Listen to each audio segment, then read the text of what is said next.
আল্লাহর বান্দা বাড়িতে ইমাম সাহেবের পরামর্শ নিয়ে বাড়িতে গেল, রাতের গভীরে ফজরের আগে তাহাজ্জুদের সময় ভোর রাতে উঠে ওযু বানাইয়া যায় নামাজ বিছায়, কান্নার আওয়াজ, এত পরিমাণে কান্না, হঠাৎ গাইবি আওয়াজ, এই বান্দা আর কাঁদিস না, তোর নাম জাহান্নামের খাতায় লেখা হয়ে গেল। আল্লাহর বান্দা এই কথা শুনে আবার কান্না শুরু করলো। স্ত্রী ডাক দিয়া কয়, ও স্বামী আমার, কান্না করে কি লাভ? গাইবি আওয়াজ আসলো, নামটা তো জাহান্নামের খাতায় লেখা। আল্লাহর বান্দা বলে, ও বিবি বলো, এই দরওয়াজা ছাড়া আর কোনো দরওয়াজা আছে নাকি? বলে, না, আর কোনো দরওয়াজা নাই। বলে, তা আমার দায়িত্ব কান্না করার, আমি করতেই থাকবো। ক্ষমা হবে কি হবে না এটা আল্লাহ পাকের ব্যাপার।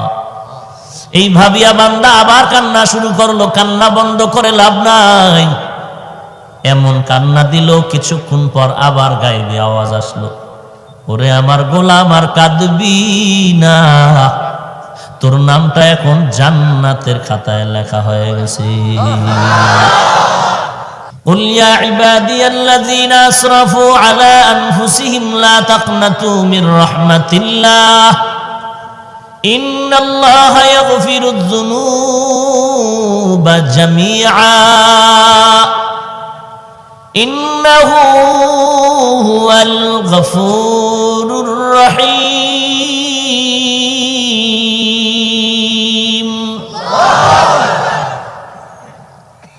আল্লাহ বলেন, আমার মতো গফুর ও গফফার আর কেউ নাই। এরে বান্দা, তোরা আমার, মুসলমান তোরা আমার, হিন্দু বলো, বৌদ্ধ বলো, খ্রিস্টান বলো, ইহুদি বলো, সব মানুষ কার বান্দা? এ হিন্দুর দল, তোমরা 33 কোটি দেবদেবীর পূজা করো, কিন্তু তোমাদের কোনো দেবদেবী বানায় নাই, বানানোওয়ালাকে আল্লাহ। এই খ্রিস্টান, ঈসা নবীর যতই গুণগান গাও, ঈসা নবী তোমাদের বানায় নাই, বানানোওয়ালাকে আল্লাহ। ইহুদির দল, ওজায়ের নবীর যতই গুণগান গাও না কেন, ওজায়ের নবী তোমাদের বানায় নাই, বানানোওয়ালা আমি আল্লাহ। এই বৌদ্ধ ধর্মের লোকেরা, গৌতম বুদ্ধের যতই গুণগান গাও না কেন, গৌতম বুদ্ধ তোমাদের বানায় নাই, বানানোওয়ালা আমি আল্লাহ। অতএব আমি আল্লাহ যেমন তোরে বানায়া পাঠাইছি, আবার আমি ডাকলে আমার কাছে আসতে হবে। মরণ থেকে যতই পালাও, মরণ তোমায় নিবে ঘিরে, যদিও সুদূর আকাশ পানে লুকাও, সেথায় লাগিয়ে সিঁড়ি। নদী পথে নৌকা চালাও ও মাঝি ভাই, বেলা ডোবার আগে আমি ওপার উঠতে চাই। ডুবে গেলে বেলারে আর উঠে না, ভেঙে গেলে মেলারে আর জমে না।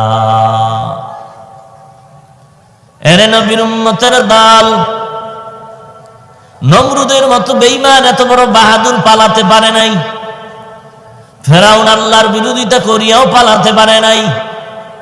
দুনিয়ার যতই বাহাদুরি করো, ক্ষমতা টাকার, কেউ পালায় যেতে পারবা না। আল্লাহর কাছে একদিন হাজিরা দিতেই হবে, পালাবার সুযোগ নাই। এরে নবীর উম্মতের দল, আল্লাহ পাক বলেন, ও দুনিয়ার মানুষ, আমি আল্লাহ তোদের স্রষ্টা, আর কেউ তোদের বানায় নাই।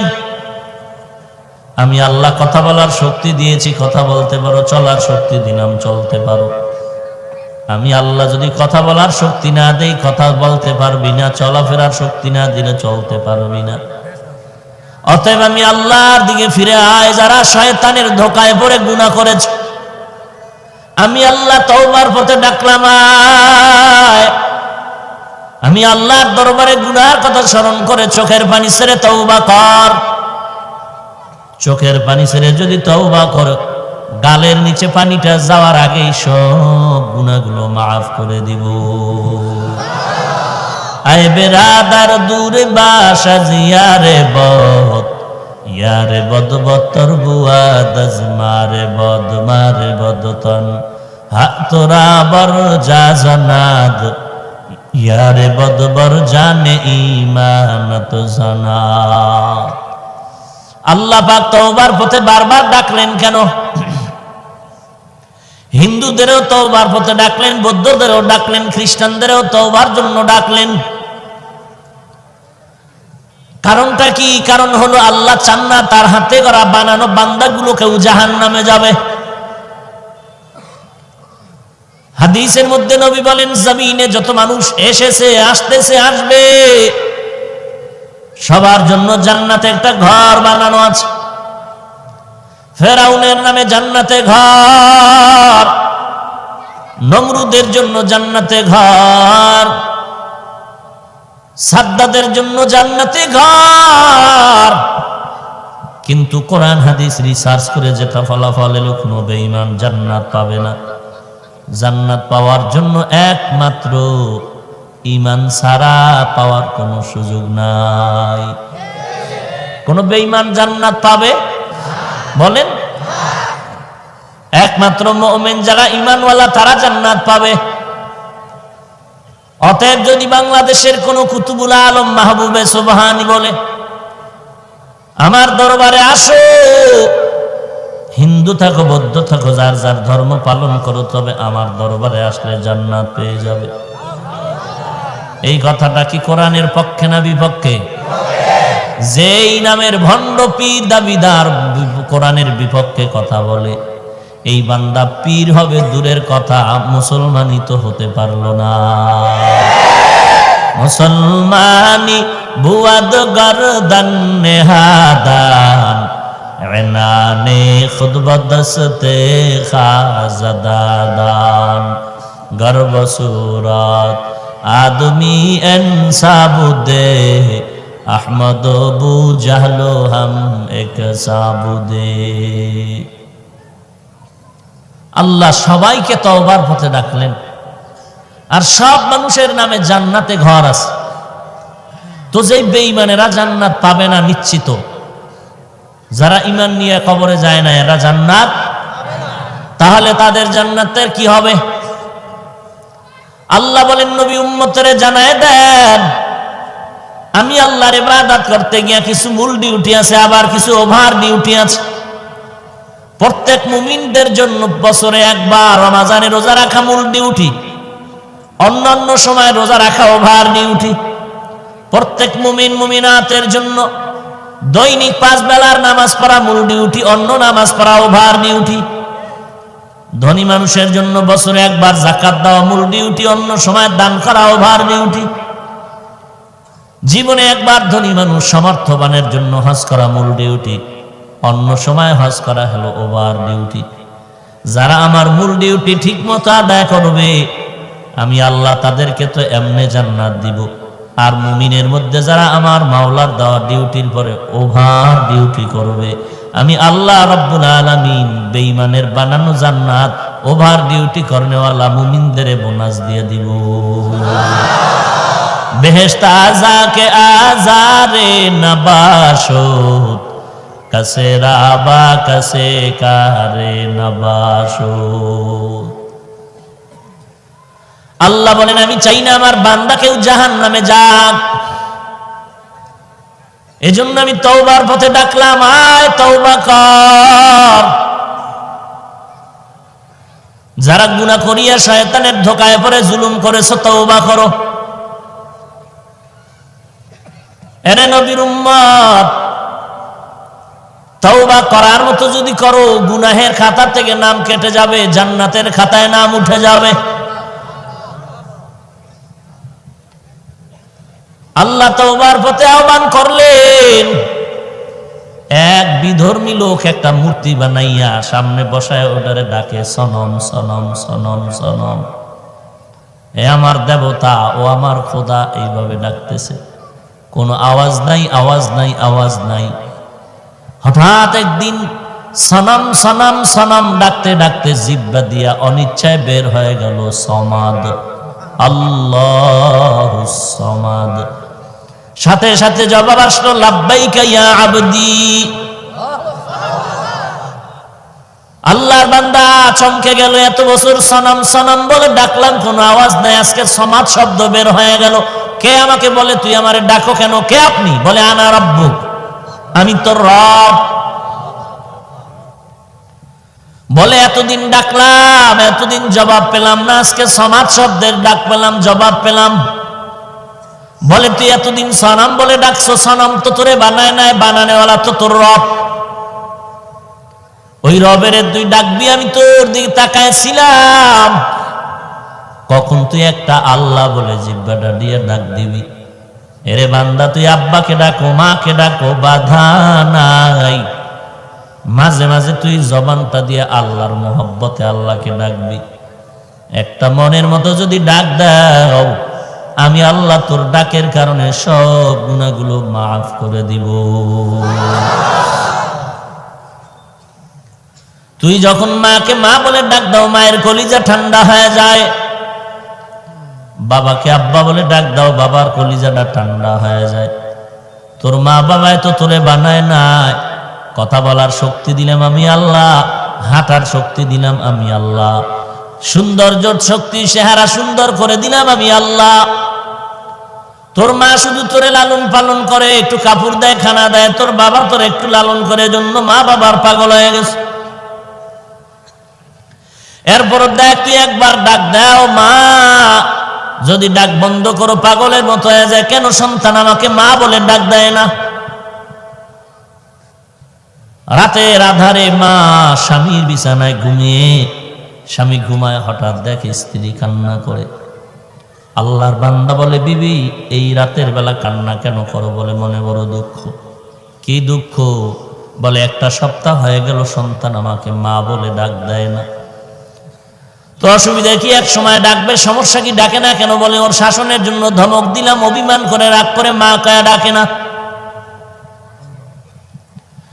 এই কথা শোনার পরে স্বামী কয়, ও বিবি ঘুমাও, আজ নয় কাল তোমার কাছে ফিরে আসবে, মা বলে ডাক দিবে। মা চোখের পানি ছেড়ে কান্না করে আর বলে, ওরে সন্তান, ও স্বামী আমার সন্তানের মা ডাকে আমি এত মজা পাই, ওই মজা খানায়ও পাই না, ঘুমের মধ্যেও পাই না।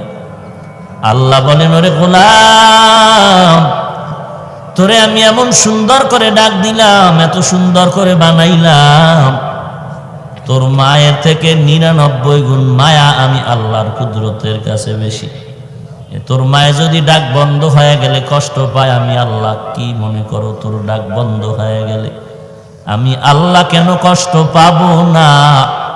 তোর মা ডাক দিলে যেমন খুশি হয়, আমি আল্লাহকে ডাক দিলে কি পরিমাণ খুশি হব চিন্তা করে দেখো।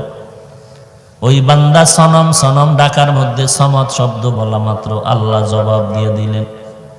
আল্লাহ তাআলা বলেন, আমাকে ডাকার মতো ডাকো, তওবা করো, গুনাহ তো করিয়েই ফেলেছো, এখন কি করা যায়? তওবা করো, আমি চাই তওবা করিয়া আমার কাছে কান্না কর, সব গুনাহ মাফ করে দিব, জান্নাতে চলে যাবি। আমি চাই না তুই গুনাহগার হয়ে কবরে আসবি, কারণ কবর বড় ভয়ঙ্কর জায়গা। এখানে ভালো হয়ে আসলে ভালো ব্যবহার পাবি, খারাপ হয়ে আসলে ব্যবহার খারাপ হয়ে যাবে। আল্লাহর নবী বলেন, আল কবরু রাউযাতুম মির রিয়াজিল জান্নাহ ওয়া হুফরাতুম মিন হুফারিন নার। কবর হবে জাহান্নামের গর্ত, আবার কারো জন্য কবর হবে জান্নাতের একমাত্র বাগান। অতএব খবরদার, গুনাহগার হয়ে কবরে আসবি না। তোর নরম শরীরের মধ্যে একটা বেতের বাড়ি সহ্য করতে পারো না, গুনাহ নিয়ে কবরে আসলে মাটির চাপ কেমনে সহ্য করবি রে গোলাম? সূর্যের গরম সহ্য করতে পারো না, জাহান্নামের গরম কেমনে সহ্য করবি? আল্লাহ বলেন, বারবার তওবা কর। এক যুবক বান্দা জীবনে এমন কোন গুনাহ নাই, করে নাই। এক পর্যায়ে গুনাহ করতে করতে করতে করতে তার বয়স বৃদ্ধ হয়ে গেল, মনে হয় যেন এখন হায়াত আর বেশি দিন বাকি নাই। হঠাৎ একদিন বিছানায় বসে চিন্তায় পড়ে গেল, আমার মতো গুনাহগার কেউ নাই। আমি পিস্তল দিয়া কত মানুষ মায়ের সামনে হত্যা করেছি সন্তানের, ওই মা আমার পা জড়ায় কাঁদছিল, সারি নাই। এই অবস্থায় আমি কবরে যেতে চাই না, কারণ এই অভিশাপ আমার সন্তানের উপরেও চলে যাবে, মানুষ আমার সন্তানরাও গালি দিবে। তাহলে আমি ভালো কেমনে হতে পারি চিন্তায় পড়ে গেল। আল্লাহর বান্দা এবার চিন্তা করতে করতে ফজরের আজান হয়ে গেল। বান্দা জীবনে মসজিদে যায় নাই, আজকে বান্দা মসজিদে যাওয়ার জন্য পাগল পাড়া হয়ে দৌড়াচ্ছে। ইমাম সাহেব দেখি এত ভয় পেয়ে গেল, সন্ত্রাসী কর্মকাণ্ড করেনেওয়ালা মসজিদের বারান্দায় কেন? ওই লোকটা বলে, ইমাম সাহেব ভয় পাবেন না, আমি গরম মেজাজ নিয়ে আসি নাই, আপনার কাছে নরম মেজাজ নিয়ে আসি তওবা করার জন্য। ইমাম সাহেব, আমি আজকে থেকে নামাজ পড়া শুরু করব, তওবা করায় দেন। ইমাম সাহেব তাকে তওবার জন্য আগে ওযু শিখায় দিলেন। বান্দা ওযু করলো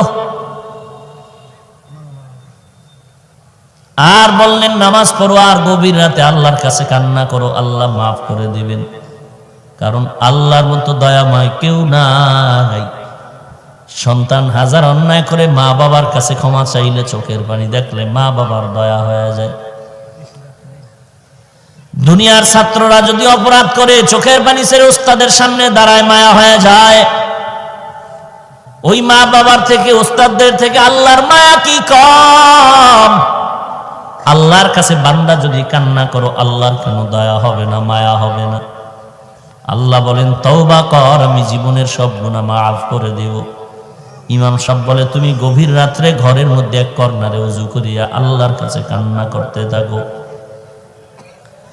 আল্লাহর বান্দা বাড়িতে ইমাম সাহেবের পরামর্শ নিয়ে বাড়িতে গেল। রাতের গভীরে ফজরের আগে তাহাজ্জুদের সময় ভোর রাতে উঠে ওযু বানাইয়া যায় নামাজ বিছায় কান্নার আওয়াজ, এত পরিমাণে কান্না, হঠাৎ গাইবি আওয়াজ, এই বান্দা আর কাঁদিস না, তোর নাম জাহান্নামের খাতায় লেখা হয়ে গেল। আল্লাহর বান্দা যুবক কান্না শুরু করলো। গাইবি আওয়াজ, তোমার নামটা জাহান্নামের খাতায় লেখা হয়ে গেছে। আল্লাহর বান্দা এই কথা শুনে আবার কান্না শুরু করলো। স্ত্রী ডাক দিয়া কয়, ও স্বামী আমার, কান্না করে কি লাভ? গাইবি আওয়াজ আসলো, নামটা তো জাহান্নামের খাতায় লেখা। আল্লাহর বান্দা বলে, ও বিবি বলো, এই দরওয়াজা ছাড়া আর কোনো দরওয়াজা আছে নাকি? বলে, না, আর কোনো দরওয়াজা নাই। বলে, তা আমার দায়িত্ব কান্না করার, আমি করতেই থাকবো। ক্ষমা হবে কি হবে না এটা আল্লাহ পাকের ব্যাপার। এই ভাবিয়া বান্দা আবার কান্না শুরু করলো। কান্না বন্ধ করে লাভ নাই। এমন কান্না দিল, কিছুক্ষণ পর আবার গায়েবী আওয়াজ আসলো, ওরে আমার গোলাম, আর কাঁদবি না, তোর নামটা এখন জান্নাতের খাতায় লেখা হয়ে গেছে।